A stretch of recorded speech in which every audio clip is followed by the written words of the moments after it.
Ladies and gentlemen, welcome back. This is your number one news source. This is episode 87.5 of the 9 to 5 Fitness Podcast. I've just got word that the Queen has died.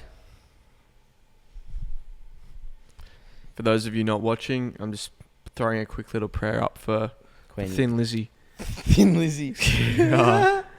Let's just pay our respects. Yeah. I think 5 minutes silence in the chat. So, Yep. Yeah. So we'll see you in 5 minutes. So pause it for 5 minutes, set a timer on your iPhone, and resume the show. All right, you're back. I can't believe it. Mate, it's rocked my world. Rocked my world. I was sorry I had to be the one to break the news to you because I woke up this morning and I felt heavy. You know, like I Probably felt from the 17 beers you had last night, but I don't drink beers, mate. yeah. But yeah, no, grim. So that's all we've got on the news front, to be honest. But we're really sorry that we had to announce that to you, and hopefully you understand that. I am getting breaking news that apparently this is the time when a lot of people are booking in trips, for going away, schools finishing, schoolies, booking in exchange for uni, all that kind of thing. Would I be right in saying that, or am I wrong? Yeah, you had a great intel there from Yeah. the people above. Yep. The man upstairs. You'd be bang on, mate. People are getting ready to go away. We've done a bit of travel in our day. Just a bit, mate. One or two. What did you do for schoolies? Oh, mate, well, I had no mates, so I actually didn't go. Awesome. Yeah. Everyone in the comments be like, yeah, that explains a lot, Gab. I had no mates. Shut the fuck up, bro. What colour's your Bugatti? Anyway, my parents took me to Vietnam and Singapore on a nice holiday at the end of year 12 to celebrate getting a good ATAR and just having heaps of swag and zero mates. And it was really good. I learned a lot. What about you, mate? Yeah, I went to Vietnam started with 4 friends. Before we left, one got glandular, so didn't come. And then when we were halfway there, one got homesick, so we left halfway through. So it ended with 2. Started with 4, ended with 2. And the one who I was with, I didn't really know him that well at the time, so a bit awkward. But we did 2 weeks in Vietnam together. Good on you. So yeah, it's good fun. So what on earth, what value were you trying to provide here, mate? I suppose just giving people the understanding that traveling's good and some ideas. Honestly, guys, I think traveling is expensive, but I also think it is the number one investment you can make into yourself. I don't think there's a better investment you can make, despite probably FIFA points. Yeah, other than FIFA points, I couldn't think of anything else. What's been your favourite destination you've ever travelled to?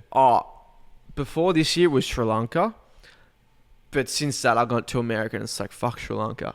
Fuck Sri Lanka. Honestly, it was sick. Yeah. I'm going to say, New York, number one, then Miami. For sure. Okay. What about you, mate? Probably the south of France. I really like the vibe and lots of rich people You're around. a bit of a vibe boy, aren't you? Yeah, just Amalfi Coast vibe. Love the vibe, love Got the that energy. Linen shirt on, sipping on a red wine.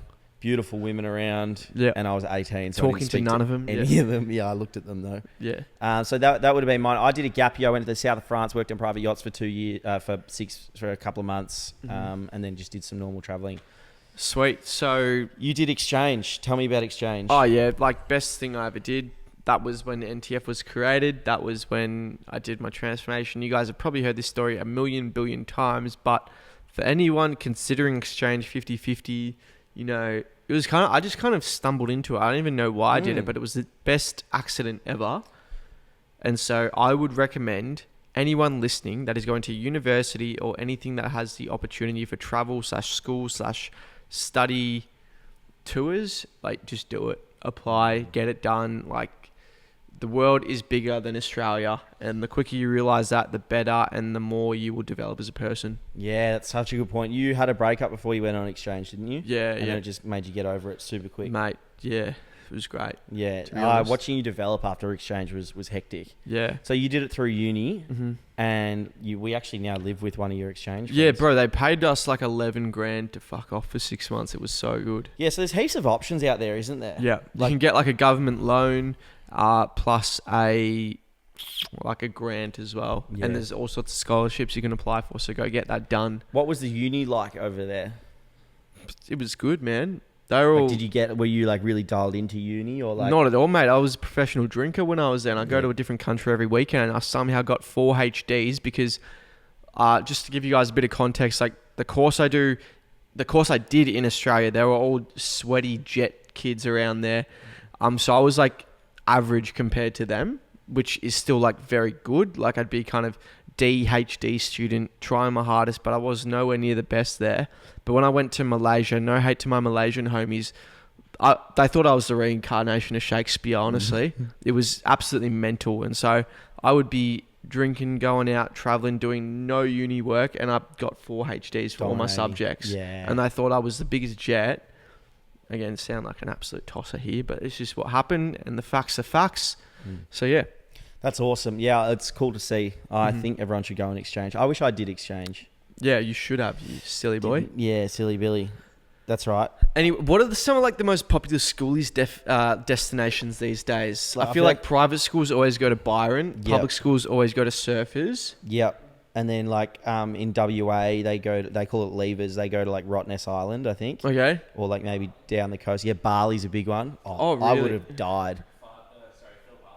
Phillip Island. Island, Rye. I'd rather not. Rye and Lorne are big ones for Victoria. Yeah, really. Yeah. Unlucky if you get Unlucky. that I one. would not be copping that thing. Yeah, I just remember with my schoolies, it was like I could have either gone to Byron for a week and spent like, 4 or 5 grand, or I go to Vietnam with my friends, which wasn't a good result in the end, obviously. Well, but it was still good fun. No, I think that was still a better result. I loved it, by the yeah. way. I was having great fun. But yeah, it's just like... For the others, maybe. Start with 4, end with 2. It's like you'd say it's 50%. Yeah. It's a tough one because we don't want to be like party peepers and say school is a waste of time. And obviously we're biased because neither of us did it. But like people during those times, like the people who own the properties, mate, they're hiking up that price by 100 times. Yeah. So you're paying through or your parents are paying through the absolute nose for it. And like the bond, everything, your house might get destroyed. With schoolies as well, I feel like it's like, oh, you got to go at schoolies and like you're going to talk about it for the rest of your life. Like I haven't spoken about schoolies at all. Bro, I haven't heard one person ever bring up schoolies. Not gonna lie. Yeah, last night was a movie. You should have been. Oh my god, what was it, bro? You don't really know how to party at that age either. It's just like drink and get absolutely fucking legless and pass out. I think it was after schoolies when I had my first drink. Yeah, that'd be great. You're a But bit different, I was the worst bloke ever. You're a bit different. I'm a bit different breed, bro. Different breed. Anyway, that's schoolies, but we know a bunch of you guys have exams now, so we just want to give a quick shout out to our sponsor, Anabolic Gabe, for being an absolute academic weapon. Not only is he super good looking, but just gets the best grades, smartest unit I've ever met personally, and he's also really like an athletic specimen. So what do you have to say on that, mate? Yeah, look, he's a shocking bloke, but he does all those things right. So that's all that matters. Yeah, one thing I know how to do is study, I guess. So let's give you guys some tips for like ATAR, sweating it out, all of that. What do you reckon, mate? Yeah, you can give them tips because they probably don't want them from me. So, okay, for anyone that is nervous about exams, nervous about ATAR day, you should be. You should be. And it's completely normal because you should be nervous about something that you care about, right? Nice. But we want to manage that stress and nervosity, let's say, as the Shakespeare would say. Yeah. The way I would get over those nerves is making sure I leave all my effort out on the pitch. I give it the best shot I can because then I'm not nervous about anything because I gave it all I had. There's nothing else you can do. I got nothing left. I got nothing left. I'm empty. I'm empty, mate. You put it all out on there. All out on the park, all out on Stoke City on a rainy Thursday night. Nothing to be nervous about from there. What if you didn't do any studying and you got to the exams? I'd be fucking stressing, you useless prick. You got a week to go. You got a week to go. Any tips from Anabolic Gabe? You got 1 week. I'd listen to this if I was in year 12. You got 1 week. What are you doing to jam pack it all? Mate, there's a lot of content to get in there. You got a week, brother. But the one thing you do have on your side is time. You want to peak. No, they don't have that on their side. Fuck. You got to peak at the right time because you don't want to peak in SAC 1. Yeah. You want to peak in the exams because a lot of them count for 70%. So if there's a time to peak, now's the time. Now's the time. Make sure you're on for it. Make sure you're getting good sleep. Your cognitive function in your brain is all on. And go hard or go home. Go your hardest. Make sure you're on for game day. Did you cram the night before your exams? I feel like I didn't. I was very stress-free. Like, made sure I was cool, calm, and collected so that I performed well. So I'd made sure... one of the best ones, right, is like for a subject like business management, right? It's very content-heavy. You got to memorize stuff and you got to remember how to apply it to different examples and things. So what I would do is I would write down like the entire subject on like one A4 sheet, double-sided. And like I would be testing myself in my head like throughout the day and like recalling, and I could just like apply it, practice exams on practice exams. But one thing I'd do is before bed, like literally, I'd be curled up in bed and have the sheet on my bedside table. Yeah. And I just whack over it, run through.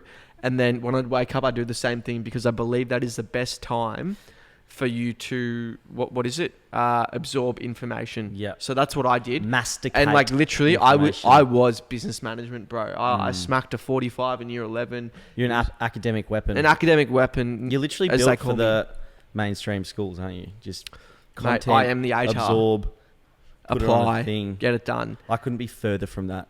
Yeah, it's all good, mate. Some can, some can't. Some of us can talk to girls. Some of us can get good ATARs. And you know what, mate? I know what side I'd be on. I can't do either. So that's one little tip there for you. What else is there? There's all this stuff called Pomodoro technique and all that. I did none of that. I would study for 8 hours in a row, but it probably wasn't very smart, to be honest. Mozart? Do you listen Mozart. to, you know, you can listen to Mozart, and the rhythm's meant to be good for you. You know what I did? I made studying like enjoyable. So what I would do, I would be in the study room, and I had this 80s playlist, 70s, 80s, like old gold, called. And that was my playlist. So whenever I got into the study room, I'd chuck that on and I'd be getting it done. Because a lot of people say music is distracting while you study. But for me, it was like, I'm getting in my zone, in my flow, no distractions. I'm in there like swimwear, getting it done, churning out practice exams, that kind of thing. Academic weapon. It's so good to see. I have no tips for you guys. Do whatever I did, do the opposite in year 12. Also, that's the thing I did for business management, but I'd also do the same thing for English with like quotes and examples and stuff like that. Also, What about for maths? like maths methods, I do the exact same thing with different formulae. It's all just memorizing, isn't it? Yeah, but also understanding the concepts and just going off it. Once you're a problem solver for one thing, you can kind of apply it to others. What other subjects? Oh, economics, same thing. Further math, same thing. Physics, I had an absolute horrible teacher. But yeah, that's my rundown there for your exams. Just make sure you perform well on game day. Well, good luck to everyone who's going through exams, because we wish them the best. We want some good ATARs coming out of here. If you get below 50, find a new place to sleep, mate. 50. If you get below 85, find a new place to sleep. Oh, okay. Could be in trouble then. I'll sleep on the street tonight, lads. Yeah. So, awesome. Good stuff. Thanks so much for listening. We'll be back next week. We love you so much. Bye.